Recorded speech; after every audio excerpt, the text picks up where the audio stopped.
엎드려 절하세 엎드려 절하세 구주 나셨네. 저 천사여 찬송을 높이 불러서 이 광활한 천지에 올리어라. 주 하나님 앞에 늘 영광을 돌려 엎드려 절하세 엎드려 절하세 엎드려 절하세 구주 나셨네. 이 세상에 주께서 탄생할 때에 장신과 참 사람이 되시려고 저 동정녀 몸에서 나시었으니 엎드려 절하세 엎드려 절하세 엎드려 절하세 구주 나셨네. 여호와의 말씀이 육신을 입어 날 구원할 구주가 되셨도다. 늘 감사한 찬송을 주 앞에 드려 엎드려 절하세 엎드려 절하세 엎드려 절하세 구주 나셨네. 아멘.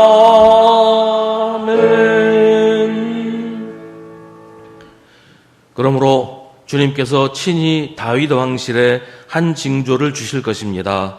보십시오. 처녀가 잉태하여 아들을 낳을 것이며 그가 그의 이름을 임마누엘이라고 할 것입니다. 하나님은 영이시다. 그러므로 하나님께 예배를 드리는 사람은 영과 진리로 예배를 드려야 한다. 아멘.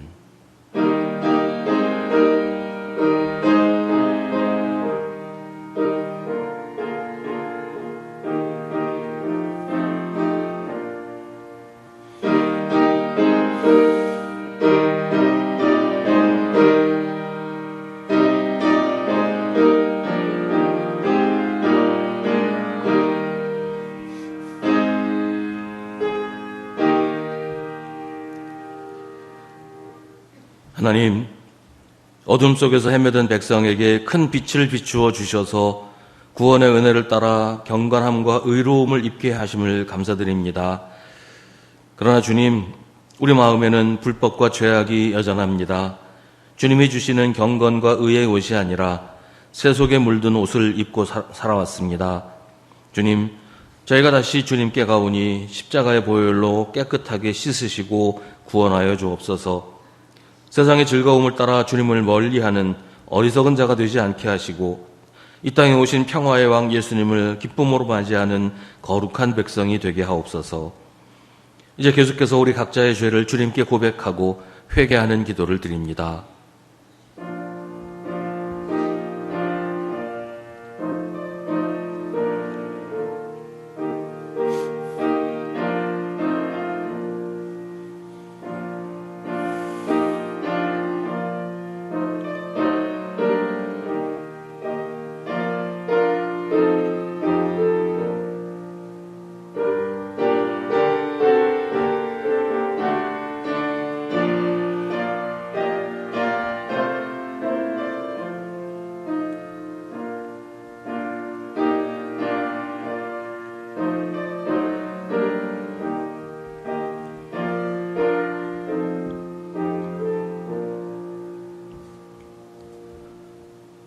누구든지 그리스도 안에 있으면 그는 새로운 피조물입니다.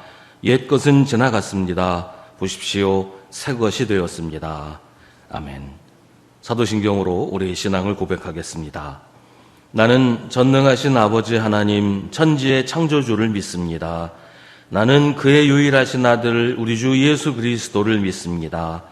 그는 성령으로 잉태되어 동정녀 마리아에게서 나시고 본디오 빌라도에게 고난을 받아 십자가에 못 박혀 죽으시고 장사된 지 사흘 만에 죽은 자 가운데서 다시 살아나셨으며 하늘에 오르시어 전능하신 아버지 하나님 우편에 앉아 계시다가 거기로부터 살아있는 자와 죽은 자를 심판하러 오십니다. 나는 성령을 믿으며 거룩한 공교회와 성도의 교제와 죄를 용서받는 것과 몸의 부활과 영생을 믿습니다. 아멘. 성시고독은 주보이는 시편 148편의 말씀입니다. 할렐루야. 하늘에서 주님을 찬양하여라. 높은 곳에서 주님을 찬양하여라.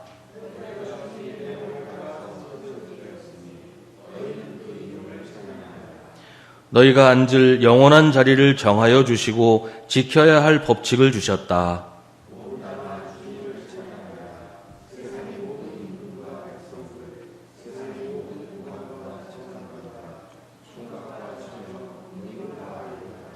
모두 주님의 이름을 찬양하여라.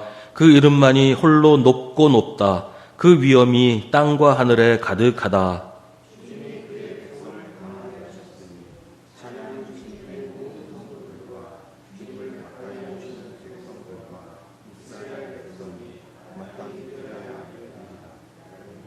아멘.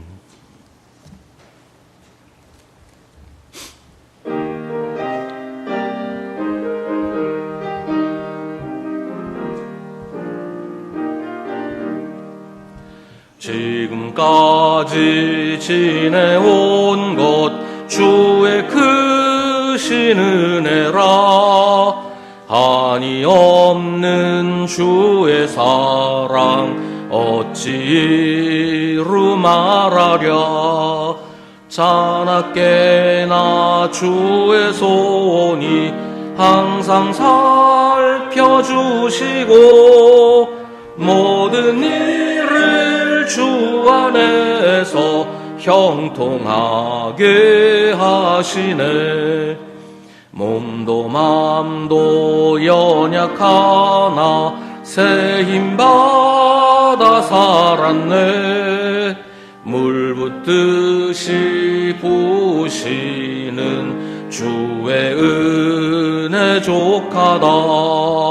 사랑 없는 거리에 나 험한 산길에 맬 때 주의 손을 굳게 잡고 찬송하며 가리라. 주님 다시 뵈올 날이 날로 날로 다가와 무거운 짐 주께 맡겨 벗을 날도 멀잖네. 나를 위해 예비하신 고향 집에 돌아가 아버지의 품 안에서 영원토록 살리라.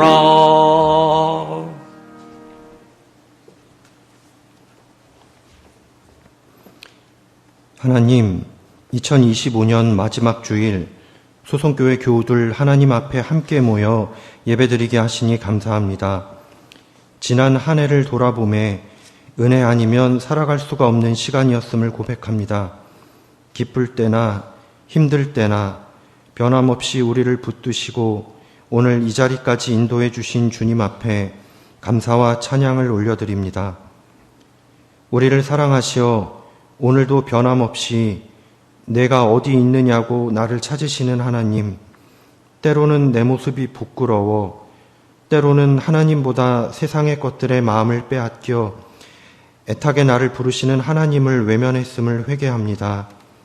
늘 함께 하심에도 내가 필요할 때만 하나님을 찾고 내 뜻대로 응답하지 않는 하나님을 원망하고 부정하는 것이 아니라 가장 합당한 길로 인도하시는 하나님을 신뢰하는 우리의 믿음이 되게 하시고 내가 여기 있습니다라고 답하며 하나님과의 온전한 관계를 시작하는 우리가 되게 하소서. 세상의 작은 지식과 경험을 의지하며 교만하고 목이 굳어버린 우리를 불쌍히 여겨주시고 용기 내어 내 삶의 끝까지 회개하며 하나님께로 나아가게 하소서.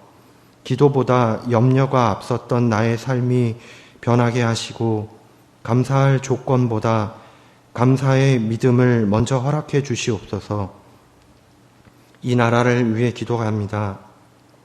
이 나라를 불쌍히 여기시고 우리 모두가 회개하고 다시 한번 이 나라를 바로 세울 수 있도록 인도하소서. 미래를 향한 비전과 국민을 위한 정책을 세우고 공정하고 공평한 기준으로 국가를 인도하며 하나님과 백성을 두려워하는 위정자들이 되게 하시고 이웃을 돌아보며 위로하고 나누는 우리들 되게 하소서.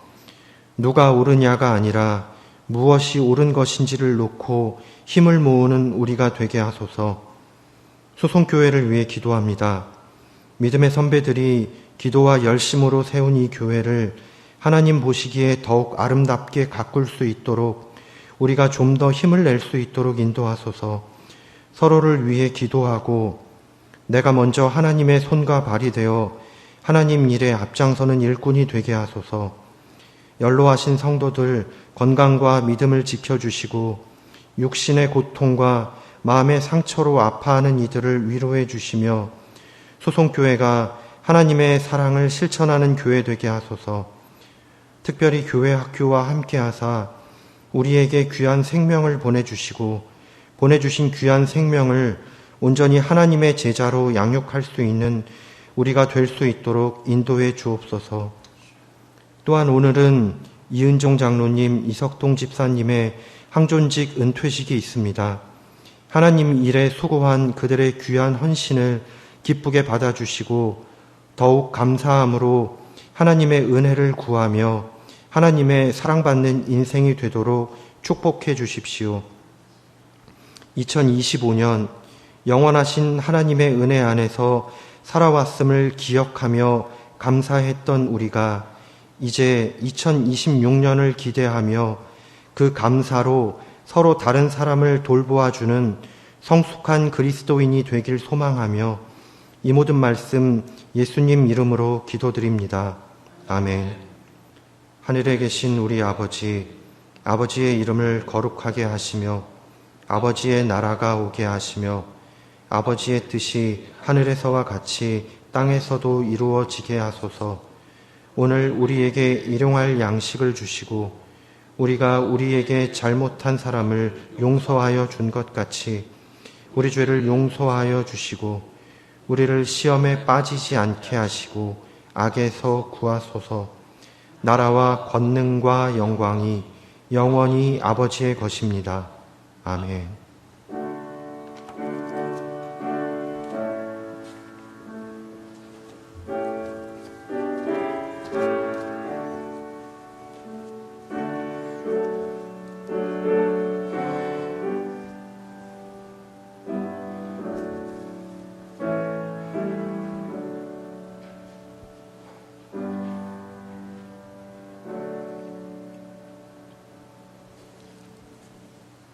오늘 우리에게 주시는 하나님의 말씀은 신약성경 마태복음 2장 13절부터 23절입니다.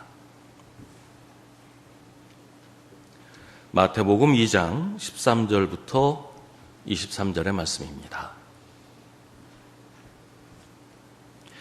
하나님의 말씀을 봉독하겠습니다. 이 말씀을 통해 하나님의 음성을 들으시기 바랍니다.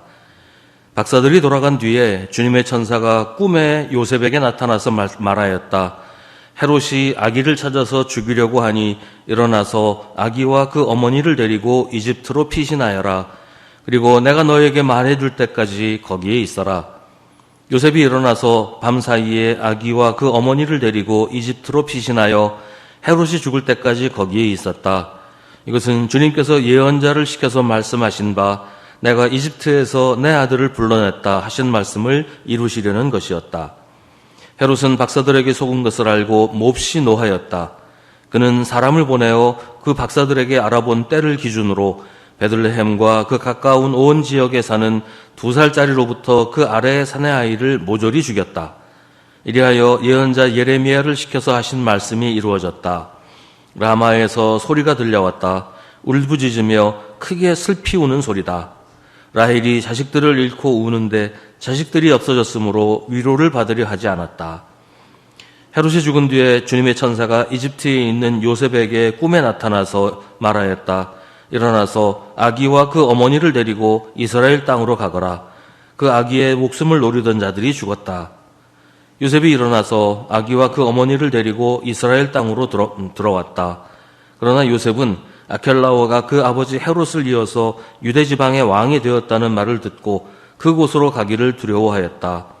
그는 꿈의 지시를 받고 갈릴리 지방으로 물러가서 나사렛이라는 동네로 가서 살았다. 이리하여 예언자들을 시켜서 말씀하신 바 그는 나사렛 사람이라고 불릴 것이다 하신 말씀이 이루어졌다. 아멘. 이것은 하나님의 말씀입니다.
아멘. 오늘 말씀은 동방 박사들이 예수님을 경배하고서 자기들의 나라로 돌아간 뒤의 이야기입니다. 동방 박사들이 자기들의 나라로 돌아간다는 것은 예수 탄생, 성탄이라고 하는 특별한 사건 뒤에 이제 다시 원래의 자리로, 일상으로 돌아간다는 것을 의미합니다. 하나님의 아들 예수님이 탄생하신 것은 우리의 일상에서 벗어난, 그러니까 뭐 늘 일어나는 일이 아닌 특별한 일이었습니다. 특별한 사건이 있은 후에는 다시 일상의 삶으로 돌아가야 합니다. 그런데 특별한 사건이 있은 후의 일상은 그 전과는 다를 수밖에 없어요. 결혼식은 일상적인 일이 아니죠. 아주 특별한 사건이에요. 근데 결혼식이 끝나면 다시 일상으로 돌아가야 돼요. 뭐 언제까지나 결혼식일 수는 없잖아요. 하지만 결혼식 이후의 일상은 그 전과는 다를 수밖에 없습니다. 이제는 부부가 되어서 한 가족을 이루었기 때문에 그 이전과는 달라질 수밖에 없는 거예요. 예수님이 오시기 전과 예수님이 오신 후의 세상은 겉으로 보기에는 아무것도 달라진 것이 없어 보이지만 세상은 완전히 달라졌습니다. 우리도 마찬가지예요. 예수 믿고 구원받은 후에는 그 이전으로 돌아갈 수 없습니다. 이제는 구원받은 하나님의 백성으로 하나님의 자녀로 살게 되었으니까요.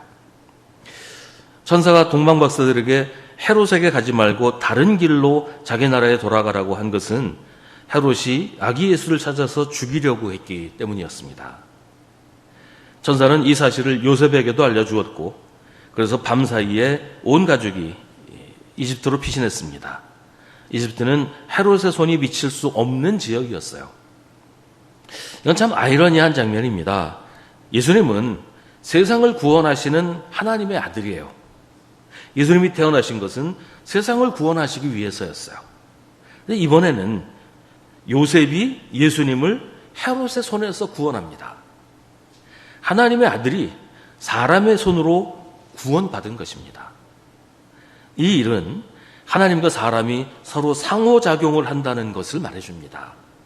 예수 그리스도를 통해 하나님과 사람이 서로 소통하며 교제하게 되었다는 것입니다. 또 한 가지 아이러니한 것은 이집트입니다. 이집트는 한때 이스라엘을 노예로 부리던 나라였어요. 그러면서 이스라엘 역사에서 이집트는 때때로 이스라엘의 피난처가 되기도 했습니다. 노예로 부리던 나라가 피난처가 된다. 좀 아이러니하지 않습니까? 하지만 이집트는 계속 머물러 있을 곳은 아니었습니다. 잠시 머물러 있다가 떠나야 하는 곳이었어요. 사실 이집트는 이스라엘보다 훨씬 풍요롭고 안전한 곳이었어요. 그러나 하나님의 뜻은 이집트에 눌러 앉는 것이 아니었습니다. 하나님이 주신 땅은 이집트가 아니라 가나안이기 때문입니다. 하나님의 백성은 언제나 하나님의 뜻을 따라야 합니다. 세상의 평안과 풍요함에 마음을 빼앗겨 거기 눌러 앉으면 하나님에게서 멀어지게 됩니다. 하나님이 맡기신 일도 하지 않게 되고 하나님과 친밀하게 지내지도 못하게 됩니다. 우리는 언제나 하나님의 뜻에 순종해야 합니다. 하나님이 가라고 하시면 가고 하나님이 멈추어 서라고 하시면 멈춰야 합니다. 내 생각과 내 판단으로 이게 더 좋다고 그걸 고집하면 안 됩니다. 언제나 우리에게 가장 좋은 것은 하나님 말씀대로 사는 것입니다. 예수님은 이집트로 안전하게 피하셨지만 베들레헴과 그 가까운 온 지역에는 피바람이 불어쳤습니다. 헤롯은 박사들이 자기에게 돌아오지 않고 그냥 자기 나라로 가버린 것을 알고 몹시 화가 났습니다. 동방 박사가 아기 예수를 만나고 자기한테로 와서 아기 예수가 어디에 있는지를 알려주면 바로 거기로 가서 그 아기를 죽이려고 했는데 자기에게 돌아오지 않고 집으로 가버리는 바람에 유대인의 왕으로 태어났다고 하는 그 아기를 제거하지 못했기 때문입니다. 헤롯이 화를 낸 이유는 두려움 때문이었어요. 헤롯은 유대인이 아니라 에돔 사람인데 로마에 의해 유대인의 왕으로 임명되었기 때문에 유대 지방에서 정치적인 기반도 없었고 대중적인 인기도 없었어요. 오히려 반감만 컸지요. 그래서 언제나 반란이 일어날까봐 자기의 어떤 위치가 흔들릴까봐 두려워했어요. 그래서 헤롯은 예루살렘을 비롯해서 곳곳에 요새를 지어서 일단 유사시에 도망가서 숨을 그런 곳들을 만들어 놨고 그리스의 지배 아래에 있을 때 유대의 독립을 위해서 치열하게 싸워온 하스모니안 왕가라는 그런 가문이 있는데 그 가문의 후손들을 모조리 살해했습니다. 그 유대 왕실의 정통성은 헤롯이 아니라 이 하스모니안 가문에 있었기 때문에 하스모니안 가문 사람이 누구라도 남아있으면 언제든지 자기 권력에 위협이 될 수 있다고 생각을 해서 한 사람도 남기지 않고 다 죽여버렸어요. 그뿐이 아니었습니다. 반란을 의심해서 자기 왕비인 미리암과 자기 아들 하나도 살해했습니다. 헤롯은 자기가 죽기 전에 모든 정치범들을 사형시키라는 명령을 내린 바가 있어요. 그래서 자기 가문에 위협이 되지 않도록 이 정치범이라는 게 자기 왕권에 도전하는 왕권을 부정하는 이런 사람들이잖아요. 그러니까 자기가 죽기 전에 모든 정치범들을 다 죽여서 자기 가문이 이 이스라엘의 왕위를 이어가는데 위협이 되지 않도록 이렇게 조치를 취하기도 했단 말이죠.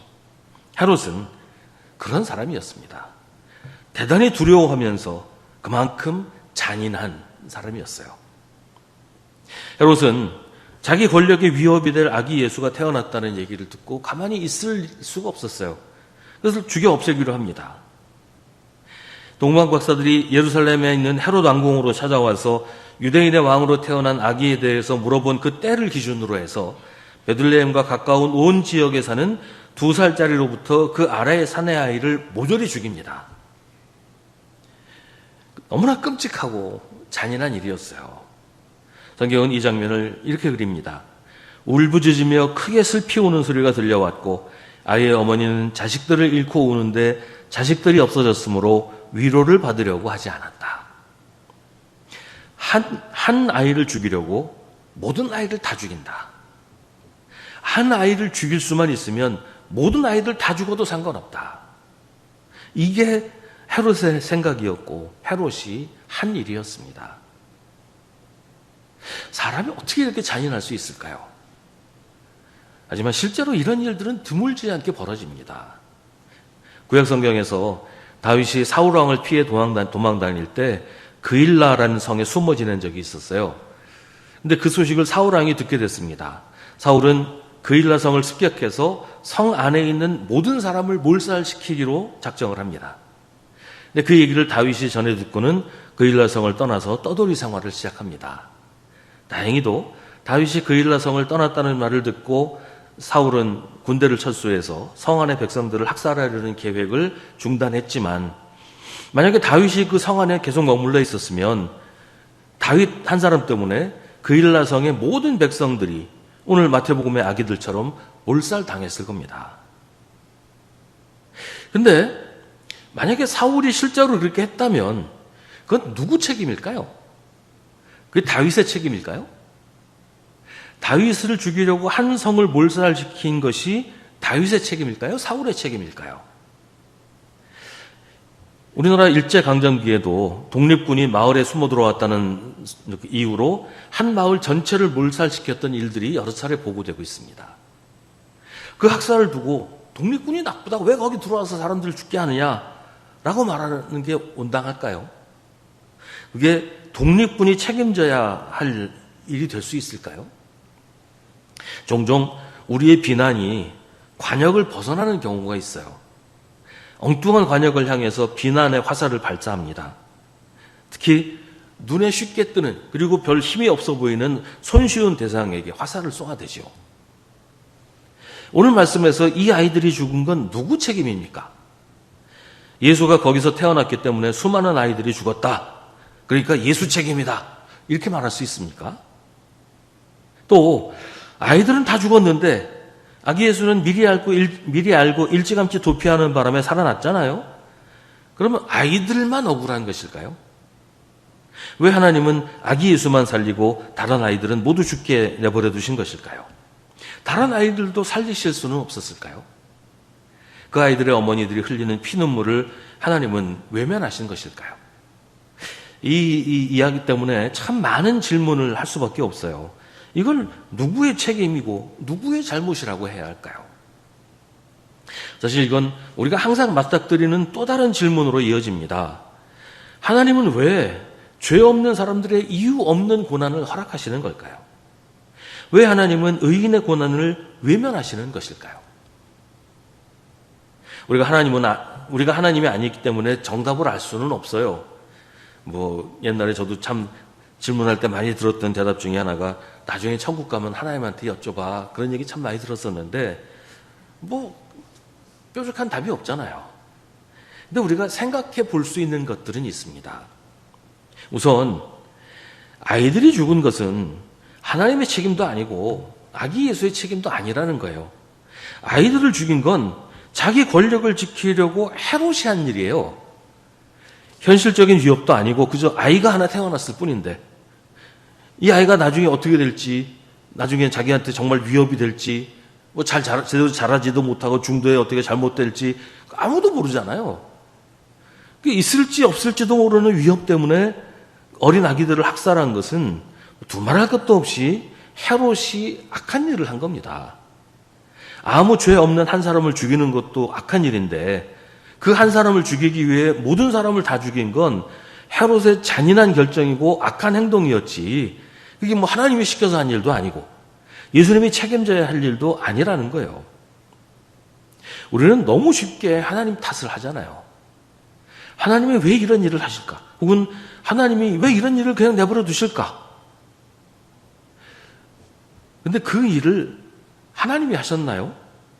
하나님이 그렇게 하라고 시키셨나요? 사람이 잘못해놓고 왜 하나님 탓을 자꾸만 하는 걸까요? 아이들을 죽인 건 헤롯이지 하나님도 아니고 예수님도 아니잖아요. 하나님은 다만 아기 예수를 구하셨을 뿐이에요.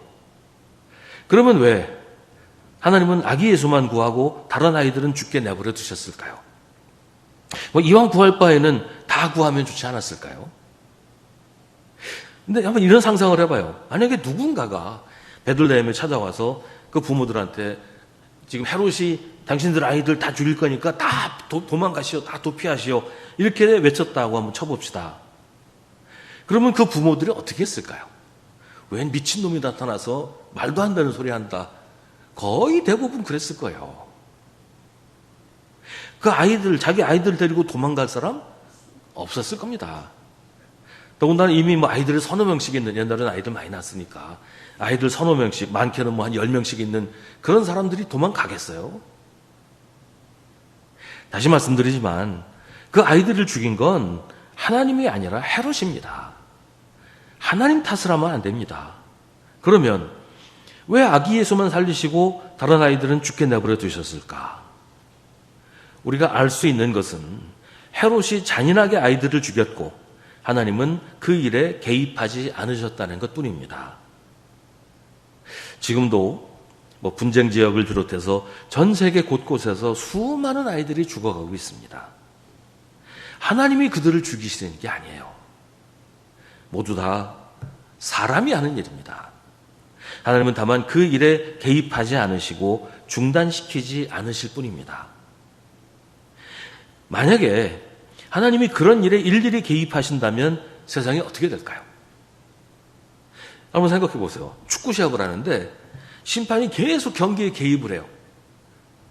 그래서 이쪽 팀이 유리하면 공평해야지. 그래서 저쪽 팀 편 들어주고, 누가 파울을 하면 상대방이 뭐 더 심한 파울을 해도 그냥 봐주고 넘어가고, 심판이 노골적으로 경기에 개입을 해서 판을 뒤집어 버리면 그 축구 경기가 어떻게 될까요? 하나님은 그런 식으로 역사에 개입하시지 않아요. 그런 게 하나님의 방법이 아니에요. 하나님은 지금도 계속되고 있는 유아 살해를 비롯해서 많은 부조리와 폭력과 전쟁과 학살에 대해서 하나님이 직접 개입해서 멈추게 하지 않으십니다. 그 대신 하나님을 믿는 사람들이 그 일을 하기 원하십니다. 그 일을 우리에게 맡기셨습니다.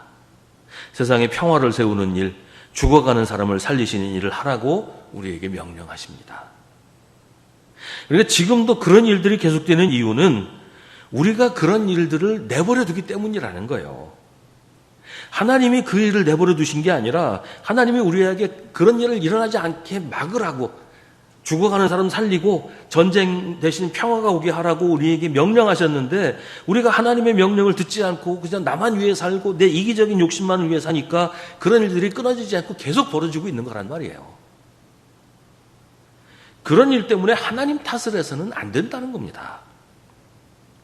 그러면 왜 하필 아기 예수만 살려내신 걸까요?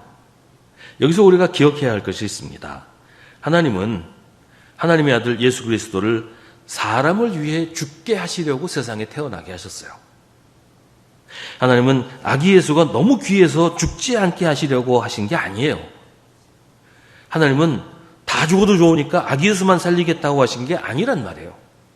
다만 아기 예수는 아직은 죽어야 할 때가 아니었습니다. 예수님은 하늘나라 복음을 전하고 십자가에 달려 돌아가셔야 했으니까요. 나중에 예수님도 자주 말씀하시잖아요. 아직은 내 때가 아니다. 하나님께서 아기 예수를 살게 하신 것은 바로 우리를 구원하시기 위해서였어요. 우리를 살리시려고 아기 예수를 죽을 자리에서 피하게 하신 겁니다. 그리고 후에 때가 되었을 때 우리를 살리시려고 예수님은 십자가에서 우리 대신 죽으셨습니다. 아기 예수를 죽이려는 일은 하나님의 구원 역사를 가로막고 방해하려는 것이었어요. 하나님은 그 저항을 무산시키신 것입니다. 그렇게 아기 예수와 그의 부모는 이집트로 피신을 했고 헤롯의 손에서 벗어나 살았습니다. 사람이 하나님의 계획을 가로막을 수 없습니다. 사람이 하나님의 뜻을 무너뜨릴 수 없습니다. 더구나 하나님은 요셉처럼 마리아처럼 하나님의 뜻에 순종하는 사람들을 지켜주십니다. 하나님의 뜻대로 사는 사람을 폭력과 위협과 위험에서 지키시고 건져주십니다. 하나님은 우리를 악한 자들의 손에서 건져주시고 세상의 위험과 불안 가운데서 보살펴 주십니다. 아기 예수를 이집트로 보내신 것처럼 우리를 은밀한 곳에 숨기셔서 우리가 해를 당하지 않게 하십니다. 그래서 우리가 하나님의 일을 하게 하시고 우리를 통해 하나님의 뜻을 이루십니다. 헤롯은 결국 아기 예수를 해치지 못했고 자기가 죽었습니다. 헤롯이 죽은 후에 주님의 천사가 이집트에 있는 요셉에게 꿈에 나타나서 아기의 목숨을 노리던 자들이 죽었으니까 아기와 그 어머니를 데리고 이스라엘 땅으로 가라고 합니다. 천사의 말대로 요셉은 아기와 그 어머니를 데리고 이스라엘 땅으로 돌아옵니다. 하지만 원래 살던 베들레헴으로 가기를 두려워합니다. 왜냐하면 헤롯의 아들 아켈라오가 유대 지방의 왕이 되었기 때문입니다. 그 베들레헴은 그 유대 지방에 속하는 지역이고 예루살렘에서 그다지 멀지 않아요.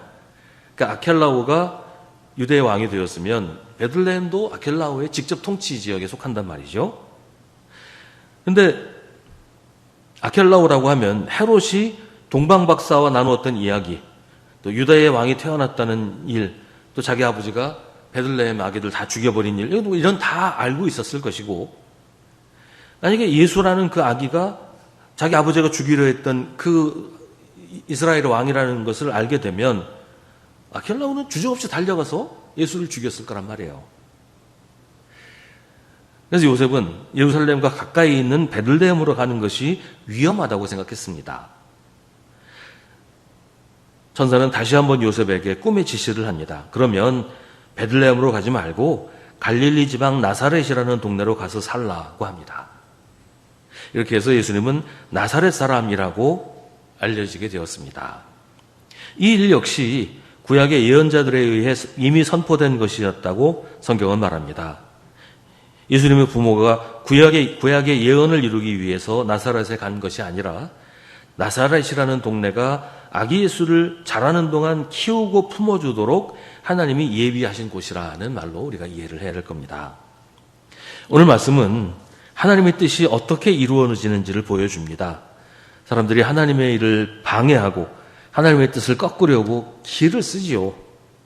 그 와중에 애매한 사람들이 피해를 입기도 하고 수많은 사람들이 생명을 잃는 일도 드물지 않게 일어납니다. 모두가 사람이 저지르는 일이에요. 사람이 행하는 죄악입니다. 하나님의 책임이 아니에요.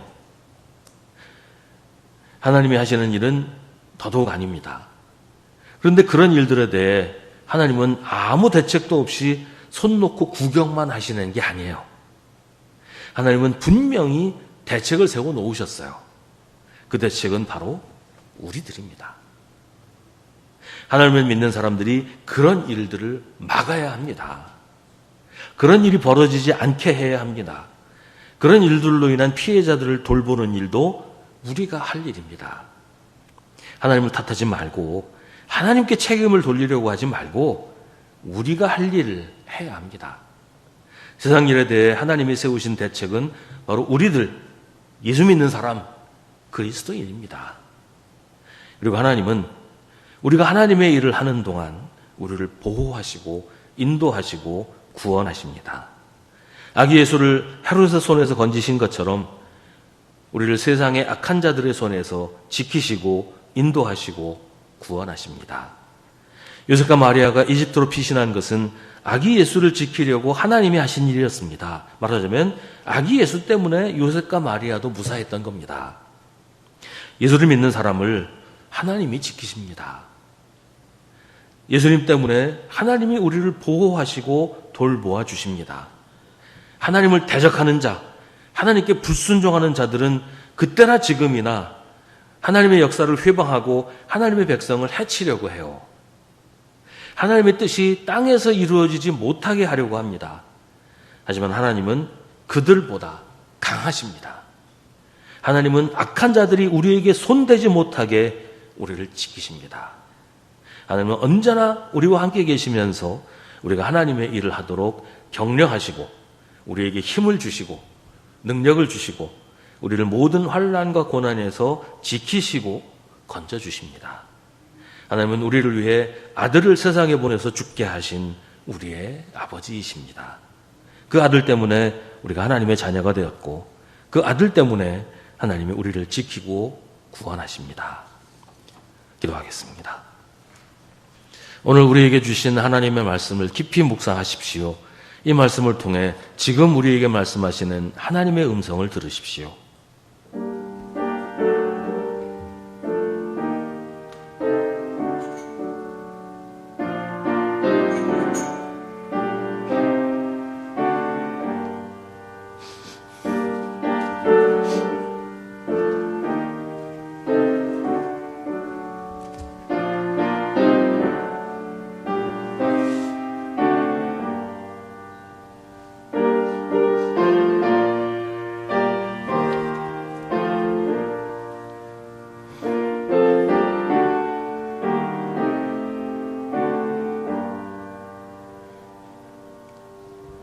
하나님, 세상의 부조리한 일들 때문에 하나님을 의심하지 말게 하여 주옵소서. 하나님이 하시지 않은 일을 두고 하나님을 원망하지 않게 하여 주옵소서. 우리가 주님께서 맡기신 일을 제대로 하지 않아서 그렇게 되었다는 사실을 기억하면서 이제라도 주님의 일이 힘쓰게 하여 주옵소서. 우리를 통해 하나님의 말씀이 하나님의 뜻이 이루어지게 하옵소서. 그리하여 언제나 하나님의 보호하심과 인도하심을 따라 살게 하옵소서. 예수님의 이름으로 기도하옵나이다. 아멘.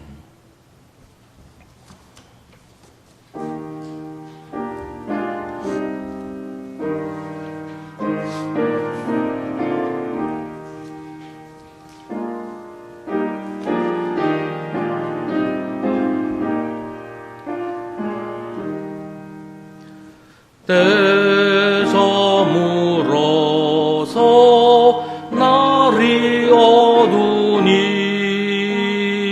구주여 나와 함께 하소서.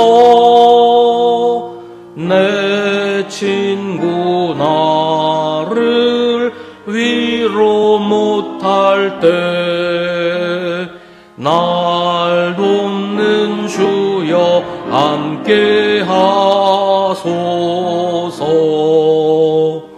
내 사는 날이 속히 지나고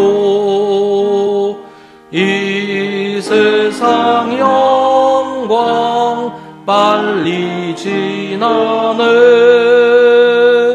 이 천지 만물 모두 변하나 변찮는 주여 함께 하소서. 주 홀로 마귀 물리치시니 언제나 나와 함께 하소서.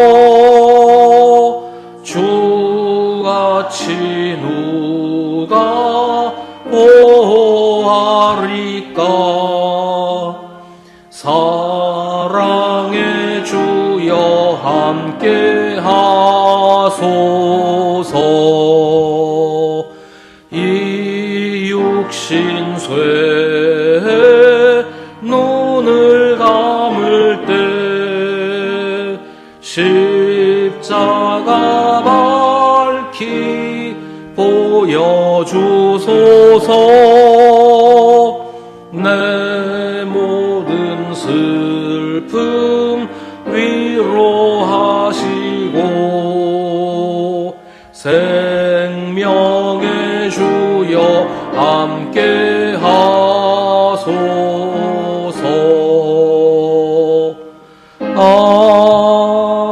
아멘.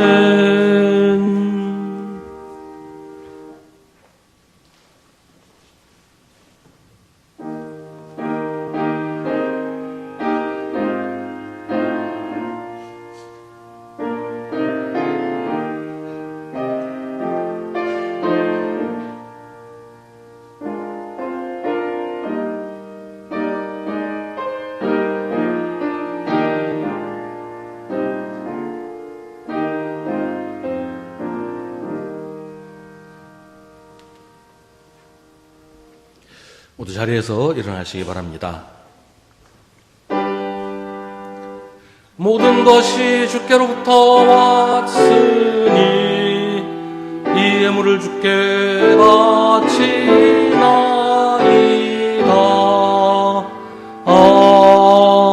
아멘. 하나님, 한 걸음 한 걸음 주님의 인도를 따라 걷다 보니 한 해의 마지막 주일을 맞게 되었습니다. 때때로 혼돈과 공허와 흑암이 찾아올 때도 있었지만 그때마다 주님은 우리에게 빛과 소망을 주셨고 믿음의 공동체를 통해 그 어려운 시간을 넘어서게 하셨습니다. 주님 참으로 감사합니다. 우리가 언제나 함께 하시는 주님이 계시고 마음을 나누며 서로를 위해 기도하는 교회와 성도들이 있다는 것이 우리에게 너무나 큰 힘이 됩니다. 주님, 한 해 동안 우리를 변함없는 사랑으로 인도하신 주님께 감사의 마음을 담아 예물을 드리오니 받아주옵소서. 주님께서 우리에게 베풀어 주신 은혜를 생각할 때 우리가 주님께 드리는 예물은 너무나 적습니다. 사실 우리가 가진 모든 것이 다 주님이 주신 것입니다. 물질, 육신, 호흡, 생명, 인생 자체가 주님의 것입니다. 주님께서 한 해의 시간을 거두어 가시듯 우리의 생명을 거두어 가실 때가 있음을 잊지 않게 하옵소서. 늘 마음을 다하고 뜻을 다하고 힘을 다해 하나님을 사랑하고 이웃을 사랑하며 후회 없는 인생을 살게 하옵소서. 성도들에게 함께 하셔서 주님의 능력으로 아프고 힘든 모든 일들에서 구원하여 주옵소서. 치료받고 있는 성도들을 회복시켜 주시고 마음의 상처로 아파하는 성도들 위로하여 주시며 믿음이 흔들리는 성도들 붙잡아 주시옵소서. 주님, 언제나 우리가 주님의 위로와 주님 주시는 소망으로 살도록 저희를 인도하여 주시옵소서. 마지막 간은 2025년 잘 보내고 주님 주시는 소망으로 2026년 맞이하게 하옵소서. 예수님의 이름으로 기도하옵나이다. 아멘.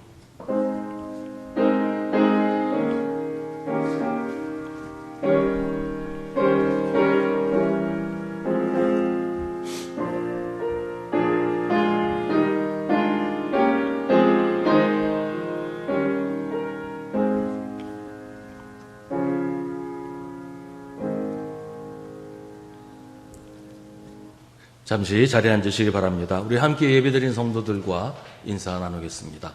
주님 여러분 너무나 하시고 인사하십시다. 매일 저녁 9시에 교회를 위해서 기도하실 때 이번 한 주간은 우리 교회가 한 해를 잘 마무리하고 새해를 잘 준비하도록 기도해 주시기 바랍니다. 오늘은 2025년 송년 예배입니다. 한 해를 지켜주신 하나님께 감사드리며 마음을 새롭게 해서 새해를 맞이할 수 있기를 바랍니다. 2부 예배 중에 항존직 은퇴식이 있습니다. 오늘 은퇴하시는 분은 이은정 장로님하고 이석동 집사님입니다.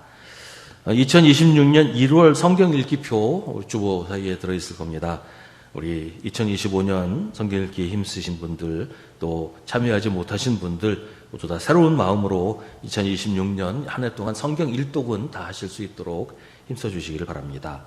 2025년 성경 일독 하신 분 다음 주일부터 그 성경 일기표 제출해 주시면 한 달 동안 잘 모아서 자그마한 선물 드리도록 하겠습니다. 2부 예배 후에 교구별 모임을 합니다. 1시 30분에는 당회실에서 12월 정기당회를 합니다. 31일 수요일 저녁 11시부터 2025년을 보내고 2026년을 맞이하는 송구 영신 예배를 드립니다. 11시부터 11시 30분까지 기도회를 하고 11시 30분부터 예배를 드립니다. 예배 중에 성찬식을 함께 합니다.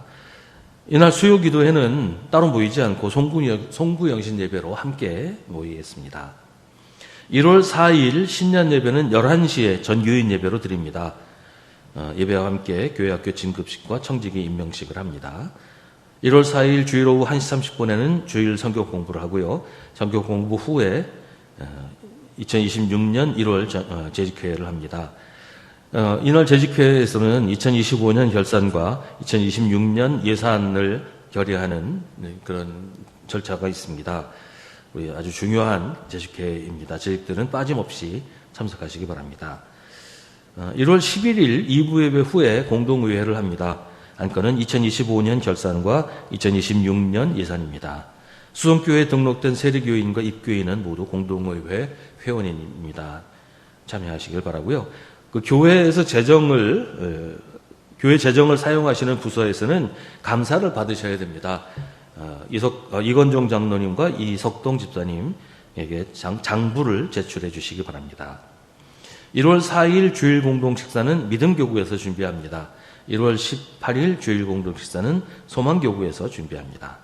오늘 강단 장식은 이건종 장로님, 이은정 장로님, 고 이범천 장로님 추모해서 봉헌하셨고요. 점심에 떡은 김선미, 김선영, 김경태 성도들 그리고 황호묵 권사님 자녀들의 황호묵 권사님 추모해서 봉헌을 하셨습니다. 이 시간에 함께 중보의 기도를 드리겠습니다. 오늘은 우리 성도들 모두 의미 있게 한 해를 마감하고 소망 가운데 새해를 시작하도록 한 해를 잘 마무리하고 새해가 의미 있게 시작되도록 함께 기도하겠습니다.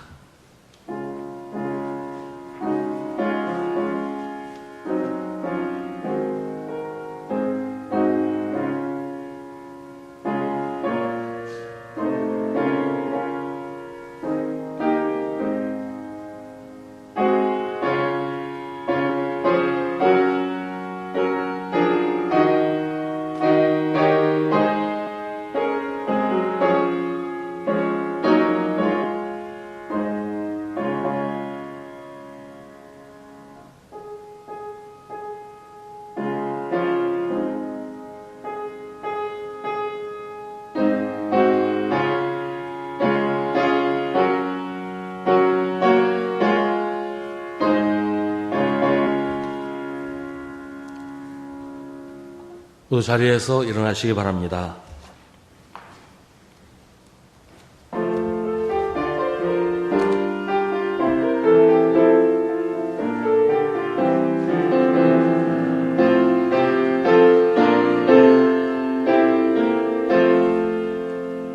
전사들의 노래가 하늘에서 들리니 산과들이 기뻐서 메아리 쳐 울린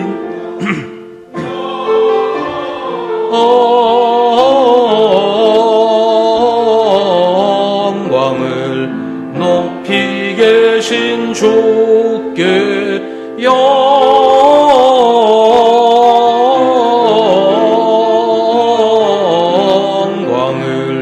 높이 계신 주님께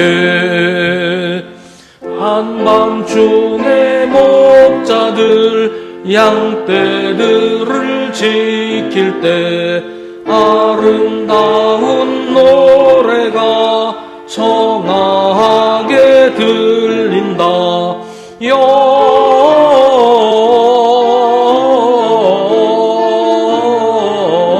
영광을 높이 계신 주께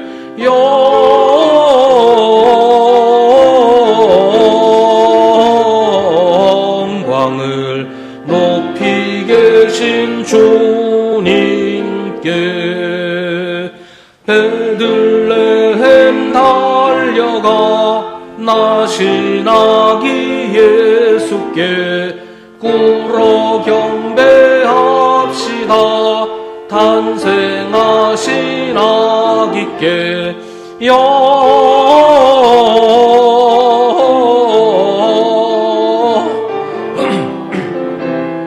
높이 계신 주께 영광을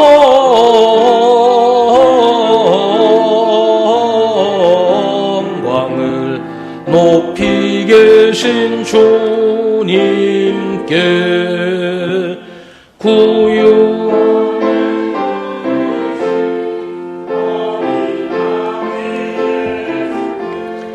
우리들도 다 함께 기쁜 찬송 부르자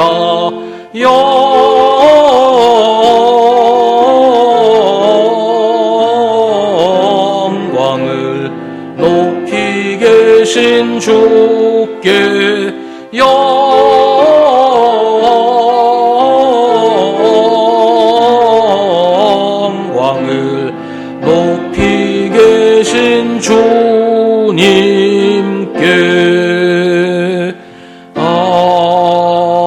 아멘. 언제나 우리 앞에서 우리를 인도하시는 주님을 따라 소망 가운데 살아가십시오. 모든 상황과 사연 속에서도 변함없이 우리를 지켜주셨고 또 지켜주실 우리 구주 예수 그리스도의 은혜와 하나님 아버지의 사랑과 성령의 사귐이 주님을 예배하는 사랑하는 주님의 자녀들에게 이제와 영원토록 함께 하시기를 간절히 축원하옵나이다.